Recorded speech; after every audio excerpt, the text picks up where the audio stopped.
வேதாகமம் கருப்புள்ள பட்டயம் என்று நாம் பல நேரங்களிலே பார்த்திருக்கிறோம். இதை ஒரு காலம் ஒருத்தராலும் புரட்டி போட முடியாது, மாற்றி எழுத முடியாது. என்னென்று கேட்டால் அந்த அளவுக்கு இதில் எல்லாவற்றையும் கர்த்தர் மிக நேர்த்தியாக எழுதி வைத்திருக்கிறார். ஒருவேளை இந்த நாட்களிலே அநேக விதமான கடைசி காலங்களிலே வேத பொருட்கள் அதிகமாக இருக்கும் என்று நாம் வேதத்திலே எழுதி வைத்திருக்கு. ஆக நான் அடிக்கடி சொல்ற விதமாக நாம் பேசுகின்ற நம்முடைய ஞானம், நம்முடைய வார்த்தைகள் என்பது மட்டானது, ஓரளவுக்குட்பட்டது. பவுலடிகளாருடைய வார்த்தைகள் அல்லது பரிசுத்தவான்கள் அந்த காலத்திலே அவர்கள் கல்வி அறிவு இல்லாதவர்களாக இருந்தாலும் அவர்களுடைய வார்த்தைகளின் வீரியம் நாம் புரிந்து கொள்வதற்கு மிகவும், அதுதான் இவ்வளவு நேரம் பார்த்தோம், காலையிலேருந்து அதுதான் பார்த்து கொண்டிருக்கோம். அது உசிதமானது. நம்முடைய சாதாரணமான வாழ்க்கையின் காரியங்களை காட்டிலும் வேதத்திலே பரிசுத்தவான்கள் எழுதித்திருப்பது மிகவும், அதை புரிந்து கொள்வது ஜாக்கிரதையாக படிக்கணும். அதற்கு மேல அதிகாரிது நாம் பரிசுத்தவான்கள். அப்புறம் இயேசு கிறிஸ்து பேசுறாருன்னு கேட்டா அங்க என்ன பண்ணணும்? இன்னும் ஜாக்கிரதையா பார்க்கணும். அதனால இந்த வேதத்தின் அந்த அழகு கர்த்தர் நமக்கு போதித்து கொண்டு வருகிறார். நாம் காலை முதல் கர்த்தரை மிகவும் உள்ளத்தின் ஆழத்திலிருந்து ஆராதிக்க இரக்கம் பாராட்டினார். அது நம்முடைய மைய கருத்து நித்தியம் நித்தியம் நித்தியம் நித்தியம், அதுதான். அதை தவிர வேறொன்றும் கிடையாது. சபையின் ஒரே குறிக்கோள் என்னது? நித்தியம். ஆனால் உலக பிரகாரமான ஆசீர்வாதங்களை அவர் விருப்பப்பட்ட மாதிரி கொடுக்கிறார், எடுக்கிறார். அதெல்லாம் நம்ம யோகில் பார்த்தோம். அது அவருடைய விருப்பம், அது அவர்களுடைய கைக்கு விட்டுற வேண்டியதுதான். ஏன்னு கேட்டதுக்கு நமக்கு இன்னும் இல்லை. அத்தக்காரர், நீ யார் எனக்கு முதல்ல சொல்லிக் கொடுத்த இந்த ஞானத்தில்? ஞானம் எங்கே தான் இருக்கும்? அங்கே தான் ஆரம்பிக்கும். இங்கே எவனும் ஈலான் மஸ்கோ வேற யாரும் போய் அவருக்கு சொல்லிக் கொடுக்க முடியாது, இல்லைங்களா? அதனால அப்பேற்பட்ட நோக்கோடு கூட நாம் இந்த வேதத்தை பார்க்கும்பொழுது எதுக்கு சொல்லணும்னு கேட்டால் ஒரு சின்ன ஒரு உதாரணம் சொல்லிட்டு நான் போகிறேன். இதை புரட்ட முடியும். காணப்படுகிறவர்கள் அனித்தியமானவர்கள், இது ஒரு வசனம் இருக்குது. இதை விட்டுட்டு நீங்கள் பார்த்தீங்கன்னா ஒன்றும் புரியாது. இந்த எப்ரேயர் 11ஆம் அதிகாரத்தில் பார்த்தீங்கன்னா ஒருத்தர் என்ன சொல்றாரு? முதல் வசனத்தை எடுத்துக்கிட்டு ஆக இதை எடுத்துக்கொண்டு நீங்கள் முழுவதுமாக உலகத்திற்கான காரியங்களாக நம்மால் என்ன பண்ண முடியும்? மாற்றி போட முடியும். சரிங்களா? காணப்படுகிறவைகள், காணப்படாதவைகள். என்னது காணப்படுவது? என்னது? உன்னுடைய பிரச்சனைகள், இல்லையா? அதெல்லாம் எனக்கு தெரியுது. காணப்படாதது என்ன? அவைகளுக்கான தீர்வுகள், இல்லை? அதுவும் கண்ணுக்கு தெரியல. அப்படி மாத்திட்டாரு. நீ இதையே பார்த்துனுக்காது, இதை பாரு. ரெண்டுக்கு நடுவில் என் தேவன் எனக்கு இதெல்லாம் கொடுப்பாருன்னு நினைச்சினோ இதெல்லாம் சரியாயிடும். இல்லை நீ பிரச்சனையே பேசியிருந்தா என்ன ஆகிடும்? பிரச்சனையில் தான் இருப்ப. இல்லை அதுக்கு தீர்வு உண்டு, அதுக்கு பார்க்கலனாலும் தீர்வு உண்டு. ஒருவேளை எனக்கு 1 லட்சம் ரூபாய் கடன் இருக்குது, அது என்னது? அது காணப்படுவது. காணப்படாதது என்ன? அதனுடைய தீர்வு. அது என்ன பண்ணிடும்? என் தேவன் எனக்கு நினைச்சார்னா அதை மாத்திடுவாரு என்று நினைத்து கொண்டு நீ எதை நினைக்கிறாயோ அதை என்ன பண்ணுவார் கர்த்தர்? இப்போதான் சொல்றேன், இப்போலாம் நீ வீட்டுக்கு போய் பாரு, உன்னுடைய பேங்க் அக்கௌண்ட்ல 1.25 லட்சம் வந்திருக்கும். ஆக இந்த காணப்படுவதும் காணப்படாததுக்கான விளக்கத்தை இப்படி தான் கொடுக்குறானுங்க, இல்லைங்களா? இப்படி எப்படி வந்திருக்கிற? பண்ணி நீ வியாதியோடு வந்திருக்கிற, அது காணப்படுவது. காணப்படாதது என்ன? பலம், உன்னுடைய ஆரோக்கியம், அது காணப்படலை. இது காணப்படுவது வியாதி, காணப்படாதது சுகம். இரண்டுக்கும் நடுவில் நீ இருக்கிறாய். நீ எதை பார்க்கணும்? நீ என்ன நினைக்கிற? நான் சுகமாயிடுவேன் நினைச்சினா சுகமாயிடுவேன், நான் சுகமாக மாட்டேன்னு நினைச்சினா சுகமாக மாட்டேன். ஆக முற்றிலுமாக இதை உலகத்திற்கான ஆசீர்வாதங்களுக்காக மாற்றப்படாது. ஏன்னா இவங்களுக்கு தெரியும், எப்ரேயர் 11 முடிச்சு யாரும் படிக்க மாட்டாங்க. அது தெரியாம 2 கொரிந்தியர் 4 படிச்சிரு. அதுக்குரிய டெஃபினிஷன் என்ன? காணப்படுகிறவைகள் அனித்தியமானவைகள், காணப்படாதவைகளோ நித்தியமானவைகள். அதை வச்சுட்டு நீங்க பாத்தீங்கன்னா நீங்க என்ன பண்ண? யாரும் உங்களை ஒன்றும் ஏமாற்ற முடியும். புரியுதுங்களா? அவர் கிளீனா சொல்ற, காணப்படுறது எல்லாமே அனித்தியமானவைகள் தான். காணப்படாதது இது. இப்போ நித்தியம் நித்தியம் அது நிச்சயமானவைகள், அது உன் கண்ணுக்கு தெரியாது, அதை பாரு. அதுதான் வேதம் போதித்து கொண்டே இருக்கிறது. நீங்கள் ரோமரின் புஸ்தகம் இதனுடைய தொடர்பாக நீங்கள் ஏனென்றால் விதமாக மாற்றும் பொழுது அங்கே வந்து ஒரு ஒரு ஒரு குழு வச்சிடுறார். இந்த வசனத்தை விட்டுட்டு நீங்கள் பார்த்தீங்கன்னா அதெல்லாம் தப்பாதான் இருக்கும். காணப்படுகிறவைகள் அனித்தியமானவைகள், காணப்படாதவைகளோ நித்தியமானவைகள். அதை வச்சுருந்தான் எல்லாத்தையும் பார்க்கணும். எது இருந்தாலும் காணப்படுகிற எல்லாமே என்னதான் அனித்தியமானவைகள் தான். அதை பார்க்காத, காணப்படாத நித்திய ராஜ்யம் ஒன்று உண்டு, அதை பார் என்பதுதான் வேதத்தின் போதனை. அதனால அந்த வசனம் கூட எங்கே இருக்குது? 2 கொரிந்தியர் 4 நினைக்கிறேன். ஆக இதற்கு மேலாக உங்களுக்கு விளக்கம் சொல்ல முடியாது. காணப்படுகிறவைகள் அனித்தியமானவைகள், காணப்படாத நித்தியமான சொல்லி மேலே சொல்றார் 17. காணப்படுகிறவைகள் அல்ல, காணப்படாதவைகளை நோக்கி இருக்கிற நமக்கு. ஆக உன்னுடைய நோக்கம் எங்க இருக்கணும்? காணப்படாதவர்கள் மேல இருக்கணும். அது என்னது? இவன் என்ன சொல்றான்? காணப்படாத உன் ஆரோக்கியம், காணப்படாத உன் காரு, காணப்படாத உன் வீடு, காணப்படாத உன் மனைவி ஒருவேளை கல்யாணம் ஆகலன்னு அது உன்னுடைய பிரச்சனை இப்போதுக்கு. ஆனா அவன் தீர்வு என்னது? மனைவி அங்கதான் இருக்கிறா, நீ பார்க்கல, கொடிசீட்டில் பார்த்துருவ, அது சொல்லலை அவரு. அது அனித்தியமானது தானே, அது எதுவாக இருந்தாலும் சரி. ஆனால் இந்த வசனத்தை விட்டு நீ பார்த்தனா எல்லாமே குழம்புதான் போகணும். இன்றைக்கு மனிதர்கள் என்ன செய்கிறார்கள்? மனிதர்களை இவ்விதமாக தவறாக இந்த உலகத்தின் அழிந்து போகிற காரியங்களுக்காக மாற்றி கொண்டு இருக்கிறார்கள். ஆக நீங்கள் ரோமர் 8 பார்த்தீர்கள் என்றால் முதல் வசனம்,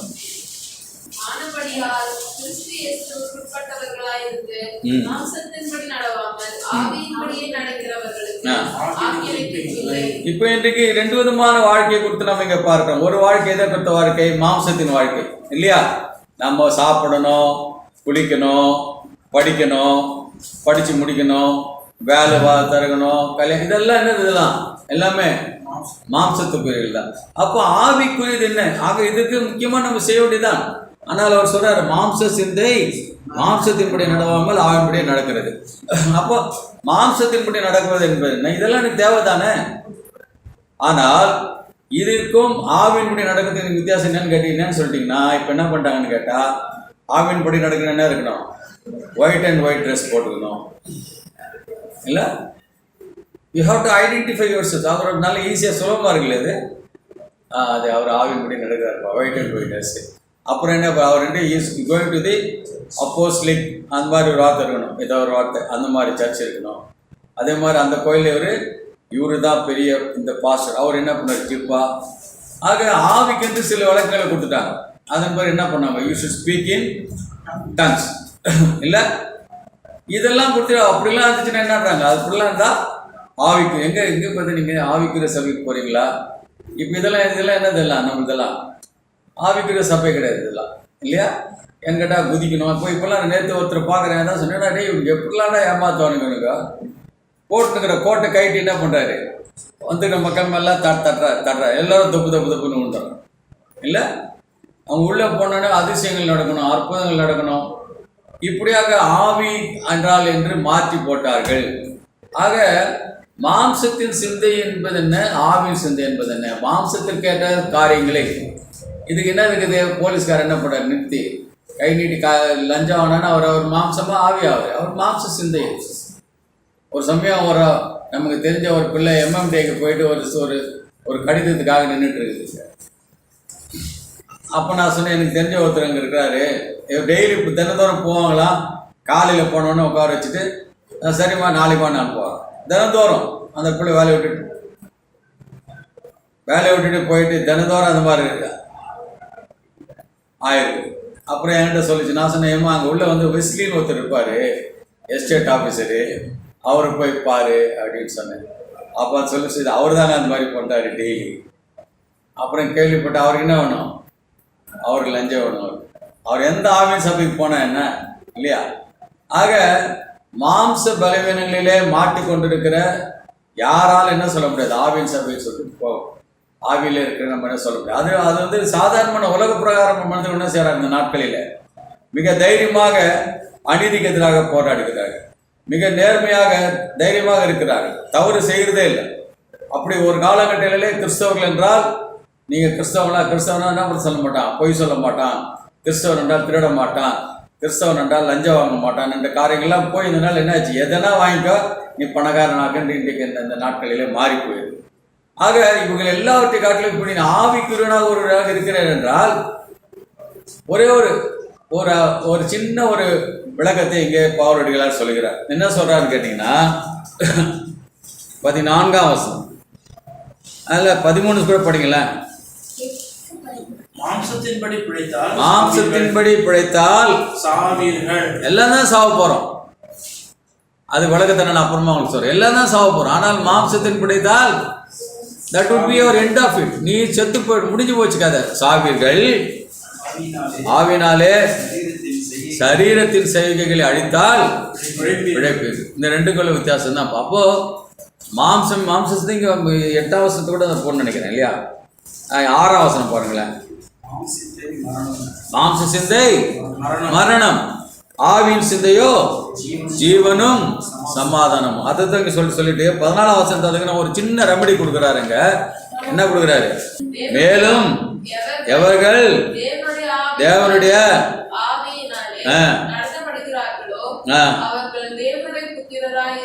இருக்கிறார்கள். மிக சுலபமான ஒரு வழி. நீ ஆவியில நடக்கிறீர் என்றால் இது ஃபர்ஸ்ட் பாயிண்ட் தான் இது. இதுக்கப்புறம் நிறைய பாயிண்ட்ஸ் இருக்கு. அப்போ முதலாவதாக நீ ஆவியின்படி நடக்கிறார் என்றால் என்ன? நீ யாரு? நீ தேவனுடைய புத்திரர் என்று நீ புரிந்து கொண்டாலே, நீ உணர்ந்து கொண்டாலே நீ யாரு? நீ ஆவியின்படி நடக்கப்படும். யார் சொல்ற? அடுத்த வருஷம் சொல்ற அந்தபடி 14. அந்தபடி திரும்பவும் பயப்படுகிறதற்கு நீங்கள் அடிமைத்தனத்தின் ஆவியை பெறாமல் அப்பா பிதாவே என்று கூப்பிடும் பண்ணுகிற புத்திர ஸ்வீகாரத்தின் ஆவியை பெற்றீர்கள். போதும். அப்போ ஒருவன் நான் சொன்ன ஒயிட் ட்ரெஸ் ஒயிட் ஜிப்பா போட்டுக்கிறதோ இல்லையா, அல்லது குதிக்கிறதோ அல்லது டங்ஸ் பேசுறதோ இருக்கலாம். அது பொய்யா இல்லை, நம்ம அதெல்லாம் சொல்ல வரல. ஆனால் நமக்கு தெரிஞ்ச விதத்துல நீ ஆவின்படி நடக்கிறா என்றால் உனக்கு என்ன ஒரே ஒரு ஃபர்ஸ்ட் குவாலிஃபிகேஷன் என்ன? நீ தேவனுடைய அவரை என்ன பண்ண போற? அப்பா பிதாவே. அடுத்த வருஷம் என்ன சொல்ற? அப்பா பிதாவே அப்படின்னு நினைச்சா நீ என்ன பண்ண மாட்ட? அப்போ வேற மனுஷங்கிட்ட நீ போக மாட்ட இல்லையா? ஒருவேளை நீ கிறிஸ்தவ மார்க்கத்தை நீங்க எடுத்துன்னு பாருங்க. என்ன நான் தைரியமாக என்னால் சொல்ல முடியும்? கர்த்தரோட அது எப்படி என்ன ஞானத்தை கொடுத்தான்னு தெரியாது. இந்த 75 வயசுக்கு நான் என்ன பண்ணல, இந்த மனுஷன் ஜெபம் பண்ணான்னு சொல்லிட்டு நான் எந்த மனுஷங்கிட்டையும் நான் போனது கிடையாது. எனக்காக நீங்கள் ஜெபம் பண்ணலாம், உங்களுக்காக ஞாபகம் பண்ணலாம். இப்போ சபை ஜெபம் பண்ணி இருக்குது, மூப்பர் ஜெபிச்சிருக்காங்க, அது வேற. ஆனால் இன்னார் ஜெபம் பண்ண இன்றைக்கு மக்கள் ஓடிக்கொண்டிருக்கிறார்களே, அதோ அங்கே ஒருத்தர் ஜெபம் பண்ணுறாரு, இதோ இங்கே ஒருத்தர் ஜெபம் பண்ணுறாரு. அப்போது நீங்கள் நம்ம என்ன செய்கிறோம் என்றால் தேவனுக்கும் நமக்கும் இடையில நம்ம யாரை ஏற்படுத்துகிறோம்? மனுஷ தரகர்கள். அவர் என்ன சொல்றாரு? நீ என்ன கூப்பிடுறா? நீ என்ன கூப்பிடு? அப்பா பிதாவை நீ கூப்பிடு. அந்த உரிமையை பெற்றுக்கொண்டாலே அது தானே அது வந்துட்டு ஆவியை நீங்கள் பெற்றுக்கொண்டீர்கள் என்று அர்த்தம் இல்லைங்களா? ஆவியின்படி நடக்கிறோம். என்ன பண்ணோம்? முதலாவதாக நேரடியாக தேவனோடு கூட பேசும். அதை விட்டுட்டு நீ இப்போ உட்காந்துக்கிட்டு நான் கூட பார்த்தேன், ஒரு 27 வருஷம் ஏதோ உனக்காக போராடி இருக்காங்க, எங்கெங்கோ ஜெபிச்சிருக்காங்க, சபையாக ஜெபிச்சிருக்காங்க. அவங்க சாட்சி சொல்கிற சபையில் ஜெபிச்சிருக்காங்க. செடிச்சுட்டு சாட்சி கொடுக்குமா சொல்கிறாங்க. இன்னாருக்குன்னு என்ன பண்ணேன்? 10ல் ஒரு பங்கு அனுப்பிச்சி வச்சேன். அப்போ எல்லாமே போச்சு இல்லையா? ஆக அவர் ஜெபிச்சு தான் அவங்களுக்கு இது நடக்கும்னு சொன்னால் நீ அங்கே போய் ஜெபிச்சிக்கணும் இல்லையா?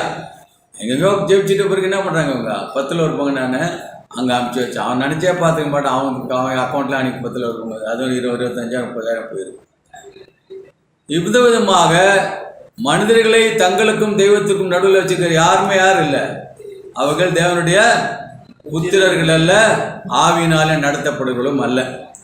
சரி, வேதத்தில் நீங்கள் பார்த்தீங்கன்னா வேதத்தில் இருக்க நம்முடைய முற்பதாக்கள் எல்லாருமே ஆபிரகாம் தேவனோட நேரடியாக பேசியிருக்கானா? அவனுக்கு நடுவில் இடைத்தரக்கு இருந்திருக்காரா? நீங்கள் பாருங்கள், ஆதியாகமம் 15ஆம் அதிகாரம் 17ஆம் வசனம்.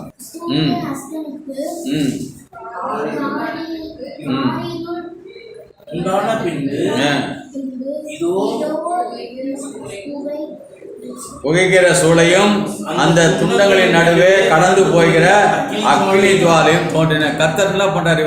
அவனுடைய பலியிடலாம் 2 கூறுகளாக வெட்டி போடுறான், நடுவில் நடந்து போகிறார். Personal contact. அவர் ஆபரகம் போய் ஆதம் போய் என்னன்னு ஆதாமே ஆதாமே எங்கே இருக்கிறாய்? இங்கே ஆபிரகாமோட பேசிட்டு 18ஆம் வசனத்தை சொல்ற, கர்நாளிலே கர்த்தர் ஆபிரகாமோட உடன்படிக்கை பண்ணி டைரக்ட் டீலர்ஷிப், டைரக்ட் டீலிங். அப்புறம் யார் அந்த மாதிரி நடந்தவங்க? யாரு நேரடியாக தேவனோட கூட உறவு வச்சிருந்தோம்? நீங்க யாக்கோபு பார்க்கலாம் சரிங்களா. யாக்கோபுன்னா என்ன இதில் வருது? அது அதுதான் 28ஆம் அதிகாரம், ஆதியாகமம் 28. அவன் அங்கே ஏணி இருக்குது, தேவதூதர்கள் போகிறதும் இறங்கலாம் இருக்கிறாங்க. 13ஆம் வசனம். அதற்கு மேலாக கர்த்தர் நின்று தகப்பனாகிய ஈசாக்கின் தேவனுமாகிய கர்த்தர் தருவேன் என்றார். 14 போல் இருக்கும்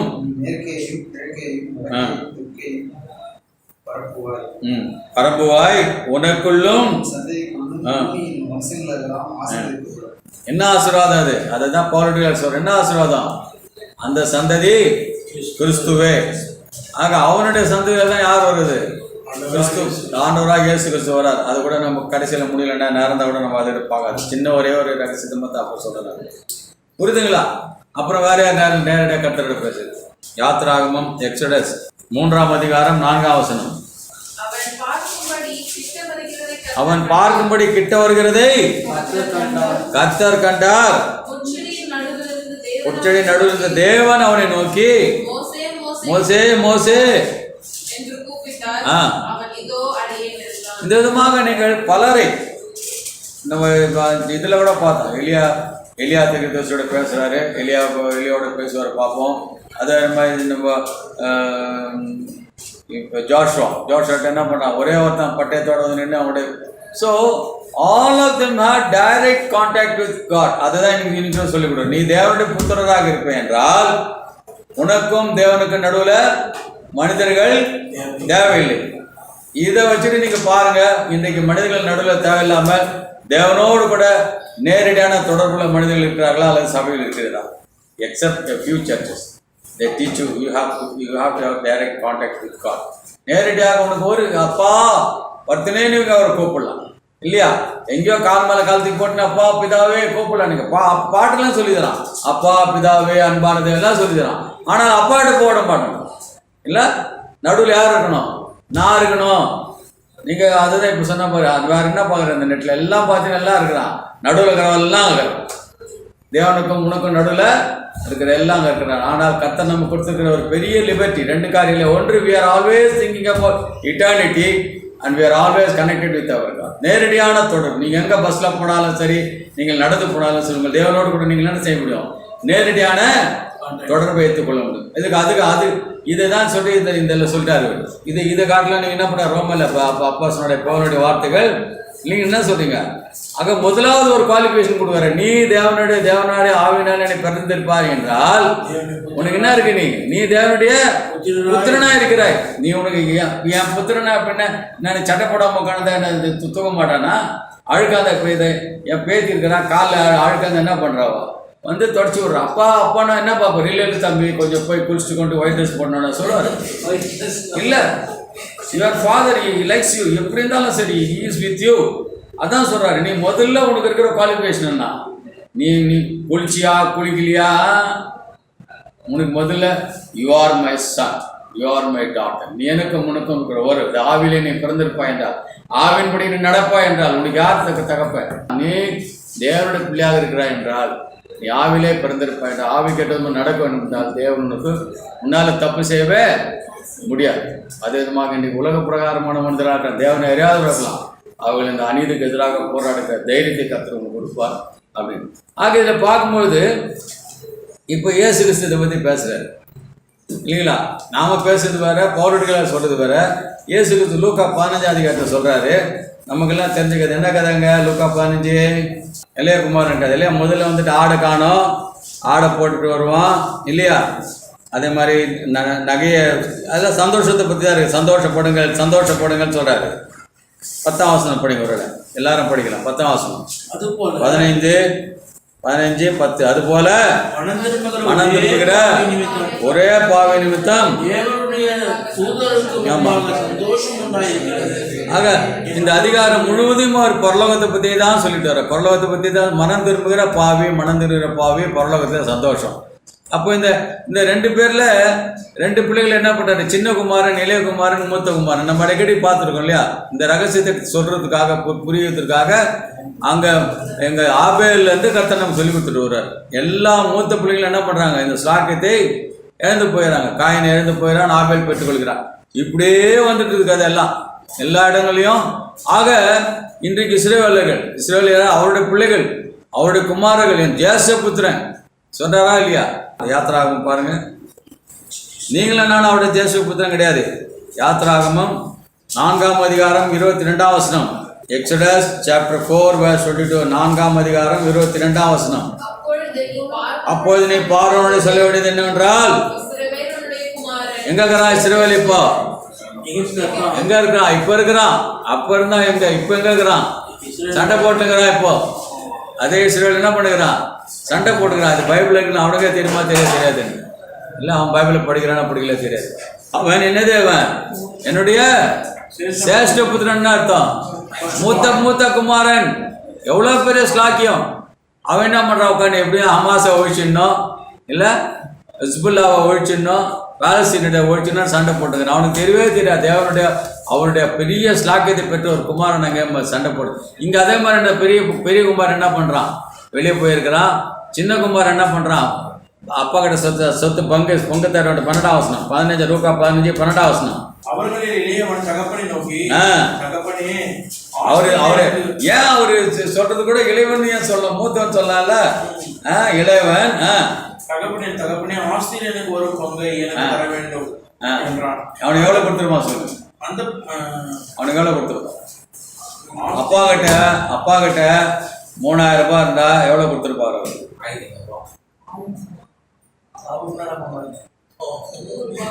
அதெல்லாம் இல்லை, எங்களுக்கு பங்கு அவனுக்கு கொடுக்குற அதெல்லாம் போக தான் மிச்சம் பங்கு. எல்லாம் போக கையில் 3000 ரூபாய் வச்சுக்கிறாரு. அவரு எவ்வளோ கொடுத்துருப்பாரு? அவனுக்கு சின்ன சொல்ல பிரேமிஸ் வச்சு அவன் 500 ரூபான்னா 1500 ரூபாவா? நீ என்ன சொல்ற? 1500 ரூபா. நீ என்ன சொல்ற? அவனுக்கு 1000 ரூபாய் தான். அவனுக்கு 1000 ரூபாய் தான். பெரியவனுக்கு எவ்வளோ? பெரியவனுக்கு 2000 ரூபாய் இல்லைங்களா? மூத்தவனுக்கு எவ்வளோ? 2000 ரூபாய் மூத்தவனுக்கு. இளையவனுக்கு எவ்வளோ? 1000 ரூபாய் தான் அவனுக்கு. சரியா? அதுதான் சேஷ்டபுத்திர பாகம். இந்த பாகத்தை பெற்றுக்கிட்டவங்க யாரு? யாக்கோபின் புத்திரன். இந்த மூத்தவனோட ஸ்தாகத்தை பெற்றுக்கிட்டவங்க யாரு? யோசேப்பு. அவனுக்கு யாரு? 2 பிள்ளைங்க, மனாசே எப்ராஹிம். பேரு மனாசே எப்ராஹிம் பேர் வருதா கர்த்தருடைய பட்டியல்ல? எங்க வருது? வராது. கோத்திர பட்டியலில் வரும், எல்லாத்தையும் வரும். ஆனால் அவருடைய வம்சாவளியில வராது. வம்சாவளியில யார் பேர் வரல? இவங்க 2 பேர் வரல. யார் பேர் வருது? வராது. வராது. கர்த்தருடைய ஜீனியாலஜில ஏன் யூதா கோத்திரம் வருது? அங்க யார் பேர் வந்திருக்கணும்? எப்ராஹிம் பேர் தானே வந்திருக்கணும். ஏன் வரல? ஏன் யூதா கோத்திரம் பேர் வருது? ஏன்னா அவன் ஆசிரியர் வச்சுட்டான் யாக்கோபு. இதுல தான் வந்து ராஜ கோத்திரம் எதுனா யூதா கோத்திரம்னு எவ்வளவு கதை எழுதுறோட தானே பண்ணா. இங்க யூதாக்கு போல எப்ராஹிம் எழுதிடுவாங்க. அதே மாதிரி இங்கெல்லாம் லேவி இது இல்லை. வெளிப்பட்டு போய் பார்த்தா லேவி கோத்திரம் 12 கோத்திரங்கள லேவி கோத்திரம் இருக்குது. 12,000 பேர் அங்கே இருக்கிறான். ஆக இதெல்லாம் எதேச்சியா நடக்கிற காரியம் எதுவுமே இல்லை. இவர் திடீர்னு சொல்றாரு, மூத்தகுமார் இளங்குமார் இந்த வார்த்தை போனா எல்லாத்தையும் அழிச்சிட்டான். இதெல்லாம் நமக்கு தெரிஞ்ச கதை தான் இல்லையா? அது நமக்கு தெரியுமில்ல இந்த கதை. இளையகுமாரன் வாங்கிட்டு போய் அப்பாட்ட சொத்து வாங்கிட்டு போயிடும், எல்லாத்தையும் அழிச்சிட்டான். அது எப்படி அழிச்சான்? அதெல்லாம் எப்படி அழிச்சான்? அவரே தான் சொல்றாரு. எப்படி அழிச்சான்? அவன் துன்மார்க்கமாக ஜீவனம் பண்ணி தன் ஆசையை எழுதி போட்டான். அன்னங்காரன் என்ன சொல்றான்? அவன் என்ன சொல்றான்? அன்னங்காரன் வேசிகளிடத்துல 30ஆம் வசனம் அவன் அழித்து போட்டான். இவன் டெஃபினேஷன் கொடுக்குறான். அவர் சொல்றாரு துன்மார்க்கமாக அழித்தான்ன்றான். அன்னங்காரன் என்ன சொல்றான்? வேசிகளிடத்துல அழித்து போட்டான் என்று சொல்லுகிறான். இப்போ அவன் என்ன பண்ணான்? புத்தி தெளிந்த பிறகு அங்கதான் இவ்வளவு நேரம் நம்ம பார்த்தோம். அவனுக்கு புத்தி எல்லாம் இருக்குதா இல்லையா? மாம்சத்தின்படி நடக்கிற பிரச்சனை என்ன? இது புத்தி என்ன ஆயிடும்? புத்தி இருக்குதா இல்லையா? புத்தி கலங்கி இருந்தா இருக்குது. புத்தி என்ன ஆகிடும்? கலங்கிடும். டர்புலண்ட் இல்லை, குழம்பி போகுது புத்தி. அதே புத்தி தான் எல்லாம் இருக்குது இல்லை. கொஞ்ச நாளைக்கு அவன் புத்தி இந்த மாம்சத்தில் போயிட்டான். புரியுதுங்களா வித்தியாசம்? என்னடா அப்பாட்ட போய் நம்ம என்ன கேட்கணும் இல்லை தெரியல. அதெல்லாம் அவனை புத்தி கலங்கி போச்சு. அவன் இன்றைக்கு அநேகருக்கு அப்படிதான் இப்போ. பாவம் நேற்று புருஷன் தான் குடிக்கிறான்னா கூட என்ன பண்ணுறா? கொண்டாட்டியும் குடிச்சிருக்கிறான். 2 பேர். எத்தனை பிள்ளைங்க அவங்களுக்கு? 4 பிள்ளைங்க. 4 பிள்ளைங்களும் மொட்டை அடித்து மாலை போட்டு எழுதுறான். இவ்வளோ அழகான பிள்ளைங்களை வச்சு நீ என்னடா அதான் ஆம்பளை குடிச்சா 2 பேரும் ஆம்பளை புருஷன் முன்னாடி 2 பேரும் சேர்த்து என்ன ஆகி போச்சாங்க? புத்தி குழம்பி போச்சு. புத்தி குழம்பி போனேன். ஆனால் இப்போ இன்னும் குழம்பி போயிட்டு எல்லாம் போனால் லீஸ்ட்டுக்கு போயிட்டான். பண்ணி கூட போய் உக்காந்துட்டான். இப்போ புத்தி தெளிஞ்ச பிறகு அவன் சொல்கிற முதல் வார்த்தை என்னன்றா 18ஆம் வசனம். நான் எழுந்து என் தகப்பனிடத்திற்கு போய் அவனுக்கு தகப்போட நல்லா தெரியும். தகப்பனுடைய டோபோகிராஃபி நல்லா தெரியும். தகப்போட்டில் எங்கே பேனா இருக்குது, எங்கே பென்சில் இருக்குது, எங்கே சுவிட்ச் இருக்குது, எங்கே ஏசி பாக்ஸ் இருக்குது, எல்லாம் தெரியும் அவனுக்கு. அவன் சொல்கிறான், என்ன சொல்கிறான்?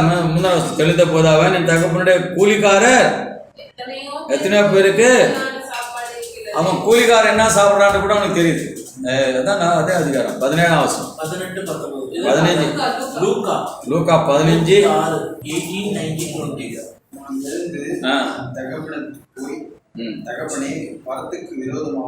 அது அப்புறம் சொல்றான். ஆனா முன்னாடி என்ன நினைக்கிறான்? எங்க தகப்பன் வீட்டுல நிறைய வேலைக்காரர் இருக்கிறான். அவன் நல்லா டெய்லி நல்லா சாப்பிட்றான். நெய் அது இதுன்னு போட்டு நல்லா சாப்பிட்றான். நான் இங்கே பசியில வாடுறேன். நான் போய் என்ன பண்ண எங்கே போகிறேன்? போய் என் வேலைக்காரர்கிட்ட கொஞ்சம் சோறு போடு நான் கேட்குறான். இன்னைக்கு கிறிஸ்தவ மார்க்கில் அதான் பண்ணுகிறான். அவன் என்ன பண்ணிக்கலாம்? மெதுவாக போயிட்டு பசியாகிறேன்டா, அப்பா இருக்கிறாருடா வீட்டில், அப்பா இல்லையா, பசியாகிறேன்டா, ஒரு 2 இட்லி கொஞ்சம் சட்னி வச்சு போடுறான். கேட்டுக்கலாமா இல்லையா? இன்னைக்கு கிறிஸ்தவன் என்ன தான் பண்ணுறான்? அதான் கேட்டுக்கிறான்.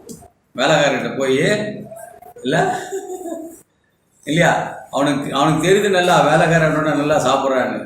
அப்படி பண்ணிருக்கலாம்ல.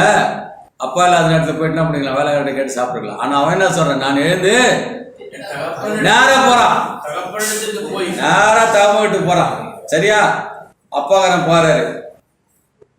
கையில் மோதிரமும் பாதரட்சைகளும் புதிய அங்கியும் பெற்று,